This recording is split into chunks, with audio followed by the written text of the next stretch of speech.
Hubungan Presiden Joko Widodo dengan Ketua Umum PDI Perjuangan Megawati Soekarnoputri disebut-sebut makin renggang. Hal ini dipicu pernyataan Jokowi ketika menghadiri acara pendukungnya, Projo, di Magelang, Jawa Tengah pada akhir Mei lalu.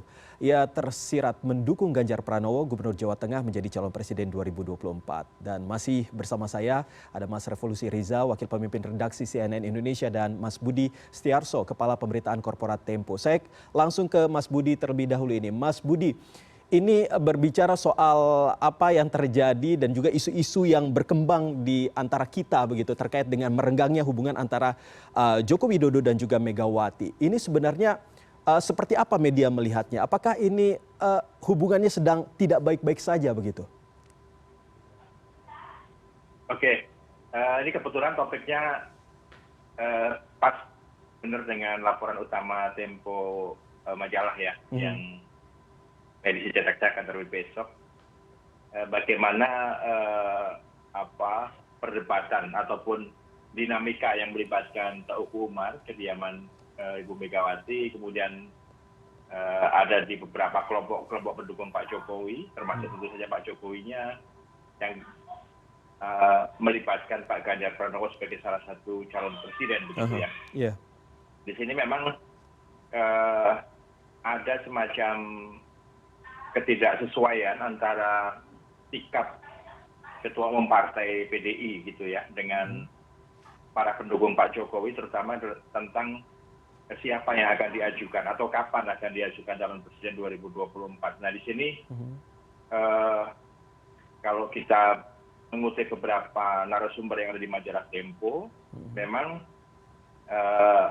ada ketidaksetujuan dari Ibu Megawati dan pendukung-pendukung dekatnya begitu ya untuk mengajukan Pak Ganjar sebagai calon presiden PDIP. Dan karena itu kalau kita melihat dinamika yang lain, ada koalisi yang baru juga. Kemarin ada event yang juga kurang lebih bersamaan dengan Formula E gitu ya, 3 partai, yaitu Partai Golkar, kemudian Partai Persatuan Pembangunan, dan juga Partai Amanat Nasional.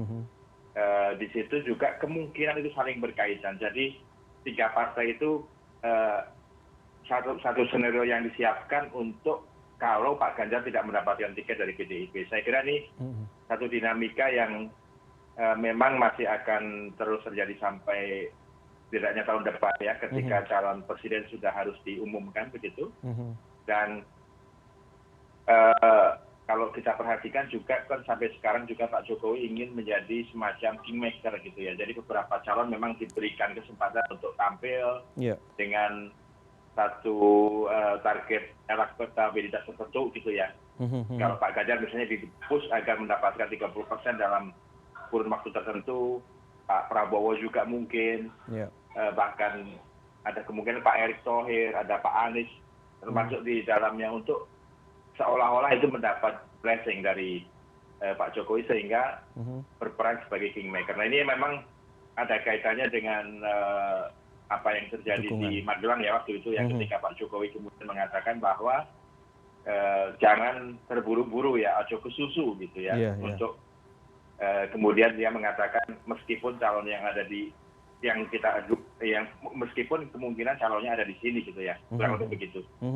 Kalau ada candaan ya mungkin yang dimaksud bukan Pak Ganjar tapi Pak Jokowi sendiri gitu ya, kan waktu itu memang ada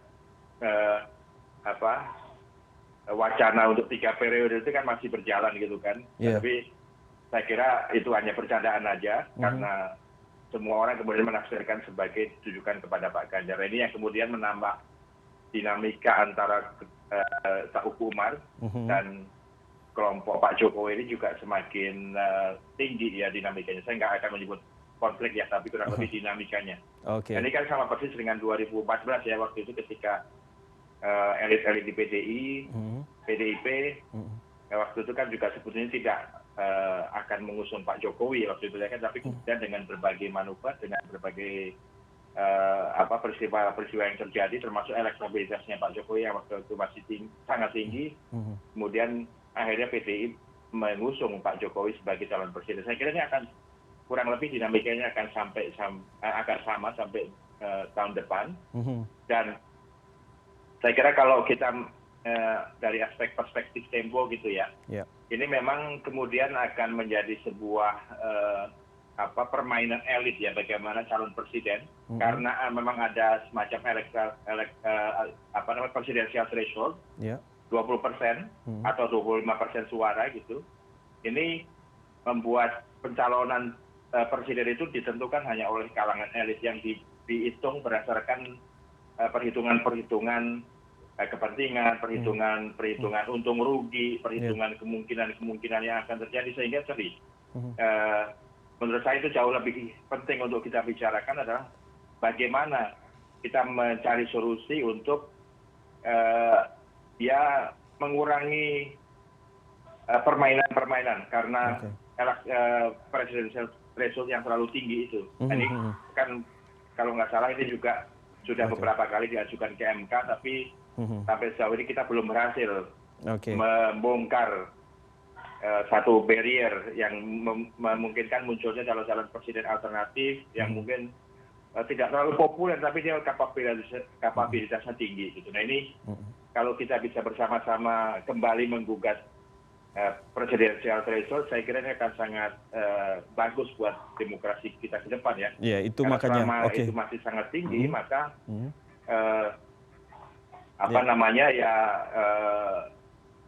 tarik menarik kepentingan antara elit ini yang lebih mewarnai bagaimana seorang calon presiden itu ditentukan oleh segelintir orang gitu ya, sehingga apa yang kita kenal sebagai oligarki itu akan semakin kental gitu mewarnai politik kita. Menurut saya itu Mas Iqbal jauh lebih penting kita diskusikan daripada siapa sih yang akan diajukan oleh PDI misalnya, atau siapa yang akan diajukan oleh Pak Jokowi melalui berbagai koalisinya begitu ya, dan siapa yang nanti akan maju dari koalisi Indonesia Bersatu misalnya, yang akhirnya PKS, Demokrat, semua akan mencari untuk koalisinya masing-masing gitu Mas Budi. Terus bagaimana presidensial threshold ini kalaupun ada itu kita bikin yang agak lebih minimal. Kenapa? Karena semakin banyak calon, semakin terbuka buat kita untuk memilih calon yang terbaik dari sekian ratus juta penduduk Indonesia ini. Baik. Ya, tentunya kita sama-sama menunggu bagaimana nanti ke depannya. Tetapi saya ke Mas Revo terlebih dahulu terkait dengan isu merenggangnya antara Megawati dan juga Presiden Joko Widodo. Tentu kita tahu bahwa Joko Widodo secara tidak langsung mengatakan dukungannya kepada Ganjar Pranowo, sedangkan Megawati Soekarno Putri tidak setuju kemungkinan terkait dengan hal itu. Tetapi kalau kita lihat kembali, sepertinya ini Presiden Joko Widodo tampaknya sudah semakin santai, semakin berani begitu untuk bisa mungkin saja berbeda pendapat dengan Megawati.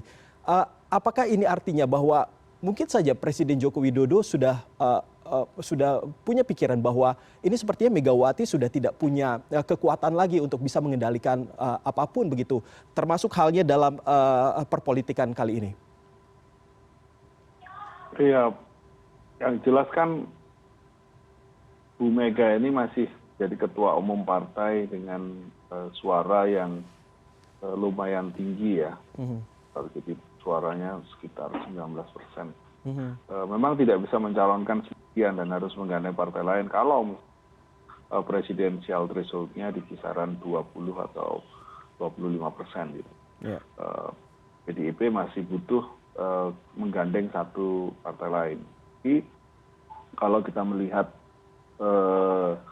bahwa di yang disepakati di PDIP bahwa penentuan calon presiden dan calon wakil presiden itu berada di tangan ketua umum, maka Bu Mega tentu sebagai ketua umum memiliki suara yang sangat signifikan gitu ya dalam penentuan calon presiden dari PDIP. Itu yang pertama. Nah kalau misalkan kemudian, tapi kita juga melihat bahwa Presiden Jokowi seperti mengendorse sosok-sosok yang lain gitu ya, bukan mengendorse tepatnya, tapi memberi kesempatan kepada orang-orang di sekitar dia untuk mempersilahkan untuk maju dan tidak melarang kalau misalkan kampanye-kampanye sekarang juga sudah dilakukan oleh beberapa pembantunya gitu ya. Termasuk juga mungkin di sosok-sosok yang saat ini dekat secara ada kedekatan kultural lah ya dengan presiden. Tampaknya kalau misalkan memang Bu Mega dan Pak Jokowi tidak bisa menemukan satu titik temu di nanti menjelang 2024, tidak menutup kemungkinan ada calon yang beda, misalnya Presiden Jokowi calon yang di luar yang diputuskan oleh PDIP, tidak menutup seperti itu. Kalau memang seperti itu, maka bisa jadi nanti calonnya mungkin jadi lebih dari 2 atau 3 ya. Kalau misalkan ada partai lain di luar PDIP yang juga ingin memajukan calon gitu. Nah, tapi kalau misalkan Presiden Jokowi dan Bu Mega bisa menemukan satu titik temu, ya mungkin akan lain gitu ya. Memang kalimat jangan terburu-buru atau ojo ke susu dari Jokowi ini ada benarnya karena pemilu masih 20 bulan lagi gitu ya, hampir 2 tahun, masih 2 tahun lagi lah gitu kira-kira. Tapi kan rentang waktu 20 bulan ini sangat tidak terasa, dan bagi para calon, bagi para kandidat untuk mengamankan posisi setidak-tidaknya mendapatkan tiket dari tokoh-tokoh yang berpengaruh atau mendapatkan tiket terutama dari partai politik menjadi sangat penting bagi mereka gitu. Nah, ini yang di satu sisi memang mungkin agak relatif ya, mungkin masih lama, tapi di satu sisi juga sebentar gitu. Tahapan-tahapan politiknya juga, tahapan-tahapan pemilu juga dalam bulan ini juga segera dimulai gitu, dan tidak satu bulan setengah lagi juga pendaftaran partai politik juga sudah dimulai. Artinya tahapan-tahapan pemilu ini sudah ada di depan mata, dan tidak, karena itu mungkin kandidat-kandidat yang ada, semua calon sudah mulai bergerilya ke kanan ke kiri gitu ya, ke semua penjuru mata angin gitu. Itu sih Iqbal, kalau kita melihat bagaimanapun PDIP sebagai partai besar, partai saat ini sebagai pemenang pemilu ya di pemilu 2019,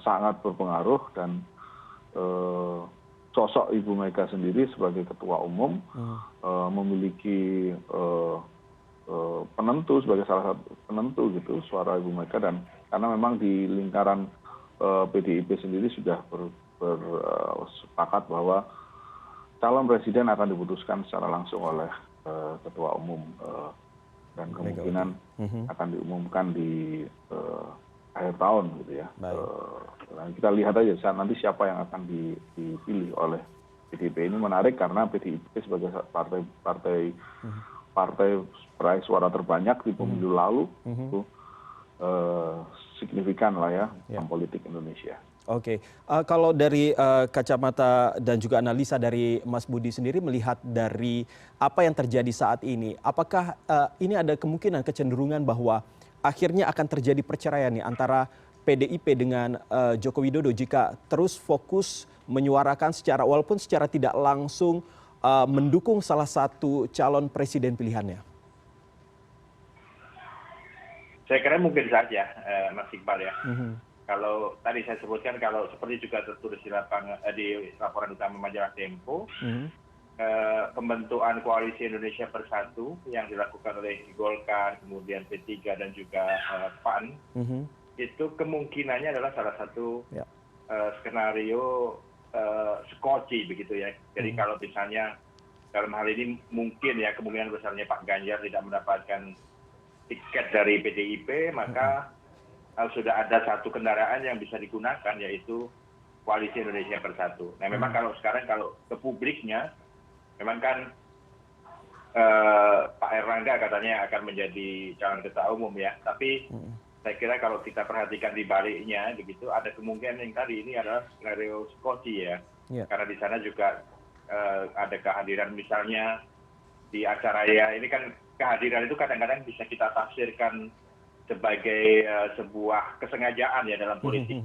Misalnya dalam eventnya atau hajatannya Koalisi Indonesia Bersatu itu ada kehadiran Pak Luhut, gitu ya. Nah, Pak Luhut ini kan representasi dari kekuatannya Pak Jokowi. Kemudian ada juga Ketua Umum Projo yang ini nggak ada kaitannya sama sekali dengan Golkar, P3 maupun PAN ya, tapi dia hadir di situ. Jadi ini kalau ditanya apakah mungkin ada ketidaksamaan pilihan PDI dan Pak Jokowi, mungkin saja gitu. Dan karena itu skenario ini disiapkan dengan berbagai alternatif. Ini kan politik kita itu sangat cepat karena tadi balik lagi adalah karena ditentukan oleh aspirasi elit begitu ya, bukan oleh aspirasi yang publik yang lebih luas gitu, sehingga siapa yang akan diajukan itu dilakukan dengan perhitungan hanya oleh elit, bukan melalui mekanisme yang sistematis begitu ya, untuk membentuk sebuah kepemimpinan yang kuat ya. Balik lagi saya ingin terus mengkampanyekan bagaimana presidensial threshold itu harus diturunkan. Dan peran elit itu sekuat mungkin atau ditekan serendah mungkin agar ya mereka tidak menjadi penentu utama begitu. Penentu utamanya ya sistem ini yang PR kita ke depan ya. Betul. Kalau enggak maka setiap pemilu kita hanya akan menebak-nebak ini pilihan ini siapa sih partai ini. Tentunya akan berubah juga ya, pilihan Mas Budi. incumbent siapa sih ketika dia sudah selesai dalam 2 periodenya. Iya, dan tentunya akan berubah setiap saat juga. Itu akan berulang terus. Jadi kalau dalam skenario nya ini kan mungkin maksimal tiga kekuatan ya. Kalau misalnya KIB ya, Koalisi Indonesia Bersatu ini awet sampai akhir, katakanlah dia udah punya hak untuk mencalonkan satu pasangan ya. Kalau mungkin PDI bisa, dan satu lagi mungkin ada Demokrat, ada PKB, ada PKS misalnya, itu mungkin bisa satu, tapi mungkin maksimal 3.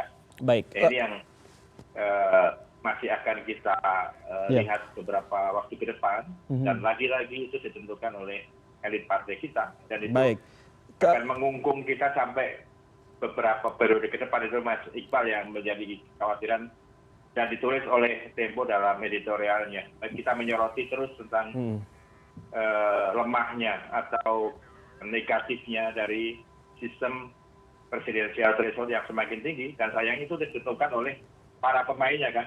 Karena undang-undang kita itu dibikin oleh DPR, dan DPR adalah pemain dari percaturan politik kita yang sampai sekarang ini. Nah ini yang kalau kita baca di laporan majalah Tempo minggu ini, di editorialnya kita menyoroti presidensial threshold. Baik. Terima kasih Mas Budi informasinya. Tentunya kita juga sama-sama menunggu dan juga berharap seperti apa nanti hubungan antara Megawati dan juga Joko Widodo ke depannya. Apakah semakin baik ataupun tidak, mengingat bahwa kita juga kemarin sempat melihat bahwa Puan Maharani sepertinya sudah datang ke Formula E bertemu dengan Joko Widodo dan sepertinya tidak terjadi apa-apa begitu. Ya, Mas Iqbal. Ya, baik. Terima kasih. Kalau saya kebetulan ikut mengamati di pinggirnya begitu ya.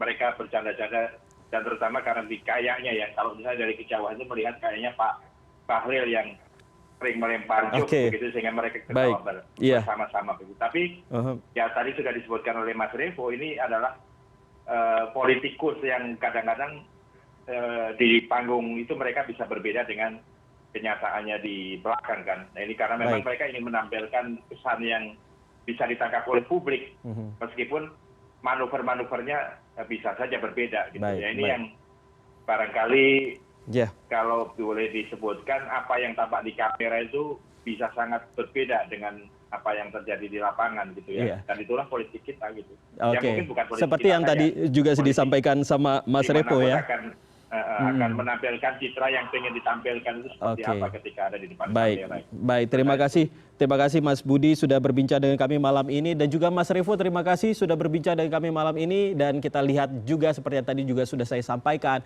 akan seperti apa ke depannya hubungan antar para politikus ini, terutama antara Megawati dan juga Joko Widodo terkait dengan perkembangan perpolitikan di tanah air menyambut pemilihan presiden 2024.